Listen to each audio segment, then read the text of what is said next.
My name's Louise. I live in Flint, North Wales, with my partner and my daughter. I live in a tiny 2-bedroom house that I love. I've lived there for about 4 years and I feel really lucky because I live in a community that's got great neighbours, and Flint Castle's also nearby, which is nice to go walking when the weather's nice with the dog. When I'm not at work, I love to spend time with my 10-year-old daughter, Catherine, and my family and friends. Catherine really is the centre of my world though.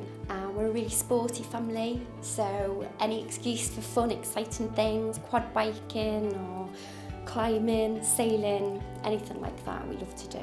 I think voting and having a say is just so important, whoever you are. So whatever you're passionate about, whether it is housing, whether it's health matters, education or sport, that people can be empowered and get the chance to have their say to influence decisions that are going to affect their lives.